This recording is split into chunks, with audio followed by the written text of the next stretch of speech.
నమస్తే, welcome to లియా news. Tirumala Tirupati దేవస్థానంపై తాజాగా ఆర్కే రోజా ట్వీట్ చేశారు. కూటమి ప్రభుత్వం అధికారంలోకి వచ్చాక ఇటు ప్రజలకే గాక ఇటు దేవుడికి కూడా నిద్ర లేకుండా చేస్తున్నారు అని వాడు మాట్లాడుతున్నారు.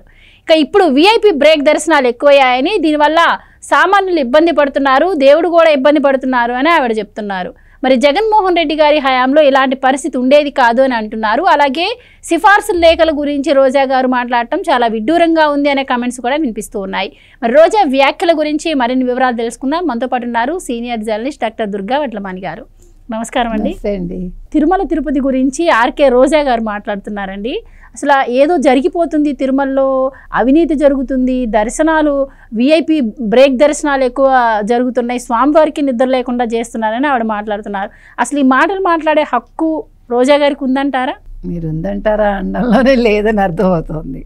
పాపం రోజా మాట్లాడటం మీరు చెప్పినట్టుగా ఆవిడ ఏమన్నారంటే అంటే ఒక పదం వాడారు, అందుకని ఆ ఒక్క పదం కోసం నేను చూస్తున్నాను. భగవంతుడి కోసమే కాకుండా మన కోసము సంప్రదాయాలను పాటిస్తే భగవంతుడు మనల్ని చల్లగా చూస్తాడు. అంటే దీన్ని మీరు ఎలా తీసుకుంటారు?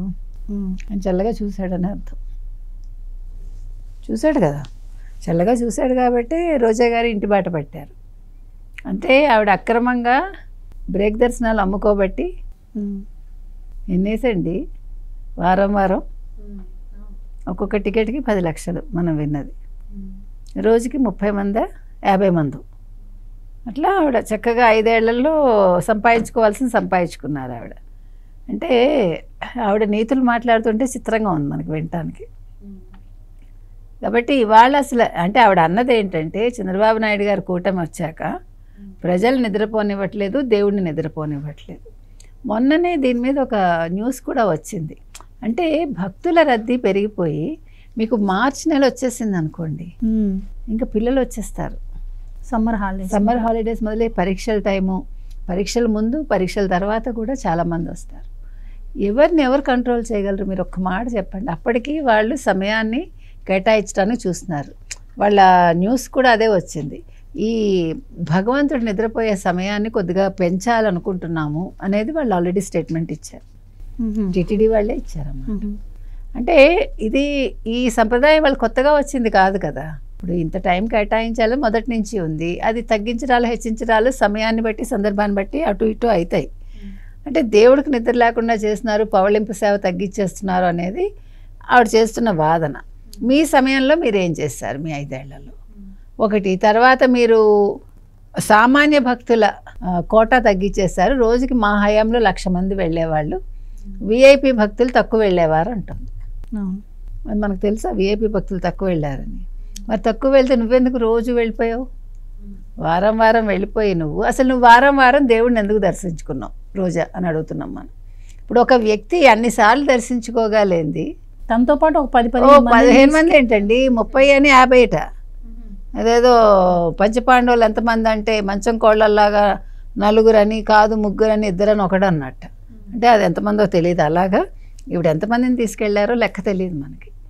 అంటే నేను అనేది ఏంటంటే, ఇవాళ ఒకవేళ 60,000 మందికి సామాన్య భక్తులు తగ్గారని అనుకుందాం, సీజన్ ఉంటుంది కదా. ఇప్పుడు అందరికీ పరీక్షల టైం కాబట్టి ప్రజలు వెళ్ళరు. దానికి నువ్వు 1,60,000 చేశారని ఎట్లా చెప్తావు నువ్వు? మీకు ప్రతిదానికి ఒక పీక్ టైం ఉంటుంది, ఒక మామూలు టైం ఉంటుంది కదా, రకరకాలుగా ఉంటుంది. ఇప్పుడు మీరు ఏప్రిల్ పరీక్షలు అయిపోయాయి అనుకోండి, ఇప్పుడు యాక్చువల్గా 10th పరీక్షలు అయిపోయి, ఇంటర్ పరీక్షలు అయిపోయి, ఇప్పుడు మీకు ఈ పరీక్షలు ఉంటాయి, ఏవి కాంపిటీషన్ ఎగ్జామ్స్ ఉంటాయి, కాంపిటేటివ్ ఎగ్జామ్స్. అవి May 1st వీక్ అయిపోతాయి. అయ్యాక రిజల్ట్స్ రావడం మొదలు పెట్టాక, లేకపోతే రిజల్ట్స్ ముందు మీకు మళ్ళీ అది పెరిగిపోతుంది కదా. అంటే ఆవిడ మాట్లాడిన దానికి నేను చెప్తున్నా, 60,000 తగ్గిపోయిందంటే ఆవిడ తగ్గించడు. అక్కడ విఐపి దర్శనాలు ఎక్కువయ్యాయంటే అక్కడ జనాలు వచ్చారేమో. ఇప్పుడు ఏమండి తెలంగాణ వాళ్ళకి ఇస్తున్నాం మనం, తెలంగాణ వాళ్ళ లేఖలు ఎక్కువ వస్తున్నాయి కదా. ఎవరిని మీరు మానేస్తారు? మనం మహారాష్ట్రియన్స్కి ఇస్తాం, తమిళియన్స్కి ఇస్తాం, కన్నడ వాళ్ళకి ఇస్తాం, తెలంగాణ వాళ్ళకి ఇస్తాం. తప్పులేదు, ఇవ్వాలి, ఎందుకంటే అందరూ మన వాళ్ళే అనుకుని. కాబట్టి విఐపి దర్శనాలు ఎందుకు పెరుగుతాయో మీకు చెప్తున్నా. ఇప్పుడు తెలంగాణ వాళ్ళకు కూడా ఇస్తున్నారు కాబట్టి పెరుగుతుంది, రద్దీ పెరగదా? మనం ఇవ్వద్దని నువ్వు చెప్తావా వాళ్ళకి? అంటే తెలంగాణ వాళ్ళకి ఇవ్వకండి అని మీరు చెప్తారా? కాదు కదా. రద్దీ పెరిగిందంటే దానికి ఒక రీజన్ ఉంటుంది.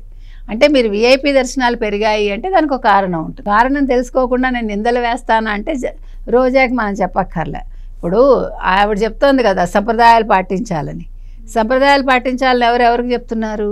సంప్రదాయం అంటే ఏంటి? రాజకీయాలు మాట్లాడటమా తిరుమలలో? సంప్రదాయం అంటే ఏంటి? మీ వైసీపీకి చెందిన దువ్వాడ శ్రీనివాసును, దువ్వాడ మాధురి అక్కడ రీల్స్ చేయటమా, ఫోటోషూట్ చేసుకోవటమా? మరి దాని గురించి మాట్లాడండి. మీరేం మాట్లాడాలి? మీరు మాట్లాడడానికి చాలా ఉన్నాయి. మీ హయాంలో జరిగిన కల్తీ లడ్డు గురించి మాట్లాడండి. అది సంప్రదాయమా? సంప్రదాయాల గురించి రోజా మాట్లాడితే ఎవరో ఏదో మాట్లాడినట్టుగా ఉంటుంది. కాబట్టి రోజా మాట్లాడకూడదండి. ఆవిడ చెప్పాల్సిన పని లేదు. అది చంద్రబాబు నాయుడు గారు చెప్పాల్సిన పని అంతకంటా లేదు. పవన్ కళ్యాణ్ని సంప్రదాయం గురించి అడుగుతోంది ఆవిడ. అసలు నీకెందుకు? నోరా వీపుకి దెబ్బలు తాకే అన్నారు. నువ్వు 1 వేలు చూపిస్తే నీ వైపు 3 వేలు చూపిస్తున్నాయి. కాబట్టి పవన్ కళ్యాణ్ సనాతన ధర్మం గురించి మనకు అనవసరం, అది వ్యక్తిగతమైంది. తర్వాత చంద్రబాబు నాయుడు గారి గురించి నువ్వు మాట్లాడకు, నీకు అసలు అర్హత లేదు ఫస్ట్. అండ్ అదే మేడం, ఆ సాంప్రదాయాల గురించి కాకుండా ఆవిడ ప్రక్షాళన గురించి కూడా మాట్లాడారు. ఇదేనా బాబు గారు చేస్తా ఉన్న ప్రక్షాళన అని. ప్రక్షాళన మొదలైంది, ఆ ప్రక్షాళన రోజా గారి దగ్గరకు వచ్చి ఆగితే గానీ అప్పుడు తెలుస్తుందంటారా? ఇప్పుడు కొడాలి నానిని తీసుకోండి, పాప ఆయన గుండెపోటు వచ్చింది, ఇంకా మీరు నోటీసులు ఇవ్వకుండానే. నెక్స్ట్ మరి రెడ్ బుక్ అంటున్నారు వీళ్ళు. రెడ్ బుక్లో రోజా వచ్చారనుకోండి, అప్పుడు రోజా ఏం ప్రక్షాళన మాట్లాడుతుందో చూద్దాం. ఇవాళ ముంతాజ్ హోటల్ గురించి మాట్లాడమనండి, ఆవిడ ప్రక్షాళన గురించి మాట్లాడమనండి. ముందు ఆవిడ మాట్లాడాల్సిన అంశాలు చాలా ఉన్నాయి. ఇప్పుడు వాళ్ళ వైసీపీలో జరిగిన భూదందాలు కావచ్చు, ఎర్రచందన స్మగ్లింగ్ కావచ్చు, మీ పెద్దిరెడ్డే కదా చేశాడు. ఇవి మాట్లాడమ్మా రోజా. ఇవన్నీ మాట్లాడాక నువ్వు వెంకటేశ్వర స్వామికి సంబంధించిన, శ్రీవారికి సంబంధించిన ఇవన్నీ మాట్లాడు. వాళ్ళ ట్రస్ట్కి సంబంధించి మీరు ఏం చేశారు? శ్రీవాణి ట్రస్ట్ తరఫున 2000 కోట్లు మీరు ఎలా ప్రైవేట్ బ్యాంకు మార్చారు? ధర్మారెడ్డి ఏమేం చేశారు? అన్నీ మొత్తం మీరు తీయండి చిట్టా. అసలు క్రిస్టియన్స్ని ఎట్లా మీరు సంప్రదాయం గురించి మాట్లాడుతూ క్రిస్టియన్స్ని ఎలా అలౌ చేశారు? మీ ముఖ్యమంత్రి ఎలా వచ్చాడు ఫస్ట్ తిరుమలకి? మరి అవి మాట్లాడవి కదా సంప్రదాయం. సంప్రదాయం అంటే ఏంటి? నాన్ క్రిస్టియన్స్కి ఉద్యోగాలు ఇవ్వడం కాదు, 400 మందికి. నాన్ క్రిస్టియన్స్గా ఉన్న ముఖ్యమంత్రి నేను గౌరవిస్తాను అని అక్కడ సంతకం చేయకుండా లోపలికి వెళ్ళడం కాదు. అవి మాట్లాడాక 60,000 మందికి ఎందుకు తగ్గారో నీకు సమాధానం ఇస్తారు.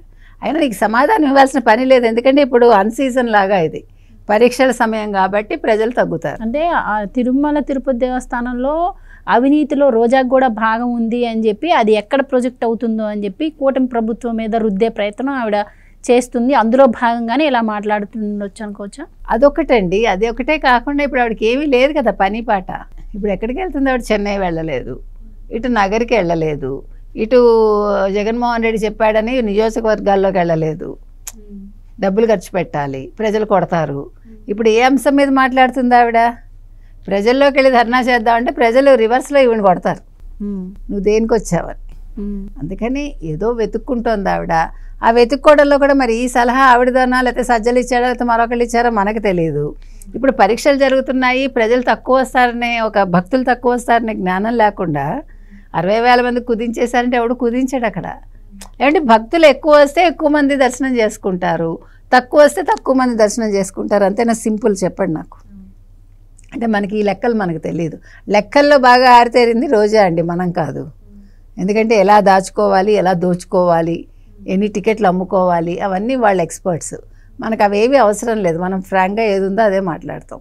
ఇక్కడ భక్తులు ఎవరైనా కంప్లైంట్ చేశారా? మీరు చెప్పండి. మమ్మల్ని దర్శనానికి వెళ్ళనివ్వలేదని ఒక్క భక్తుడు ఇంతవరకు కంప్లైంట్ చేశాడా? కూటమి ప్రభుత్వం వచ్చి 10 నెలలు అవుతుంది, 10వ నెలలో ఉన్నాం. ముందు అది చెప్పమనండి ఆవిడని. నువ్వెవరినో తీసుకొచ్చి మళ్ళీ కంప్లైంట్ ఇప్పించు, ఏ క్రిస్టియన్నో తీసుకొచ్చి, అది కూడా చెప్తున్నాం.